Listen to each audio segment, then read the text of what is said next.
Seorang guru sekolah dasar di Kabupaten Bulukumba, Sulawesi Selatan, meminta maaf usai memviralkan video kondisi atap dan plafon sekolah yang ambruk. Dinas Pendidikan dan Kebudayaan Bulukumba membantah memberi tekanan terhadap guru tersebut. Video yang direkam Ahmad Firman Daeng Manambung, guru di Sekolah Dasar 156 Kalukubodo, Kabupaten Bulukumba, Sulawesi Selatan ini viral di media sosial. Video tersebut menggambarkan kondisi plafon dan atap sekolah yang ambruk usai diterjang angin kencang. Saya menegaskan bahwa pasca viral, Ahmad membuat video permintaan maaf karena telah menyebarluaskan video tersebut. Ahmad mengaku video yang ia buat murni untuk meminta perbaikan atap dan plafon sekolah yang rusak. Ia juga membantah video permintaan maaf itu dibuat karena mendapat tekanan. Bisa membacakan itu istilahnya orang banyak menilai bahwa itu ada tekanan, sama sekali tidak.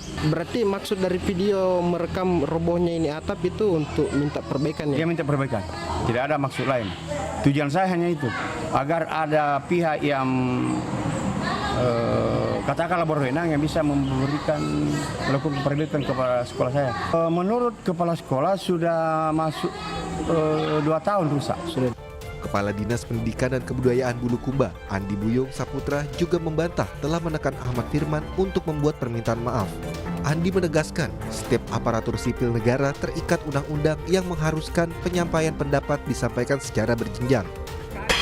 Saya sendiri tidak pernah melakukan tekanan dan PMK Bulukumba tidak pernah melakukan tekanan, tidak pernah mengharuskan beliau untuk klarifikasi. Tapi mungkin karena beliau menyadari bahwa kita ini sebagai aparatur sipil negara itu dibatasi oleh aturan Undang-Undang Nomor 94 Tahun 2021 tentang Disiplin ASN yang mengharuskan agar setiap pernyataan itu tersampaikan melalui kanalisasi yang berjenjang.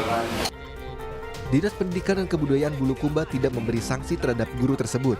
Namun ke depan guru diminta untuk bijak dalam menggunakan media sosial. M. Afran Salahia, Kompas TV, Bulukumba, Sulawesi Selatan.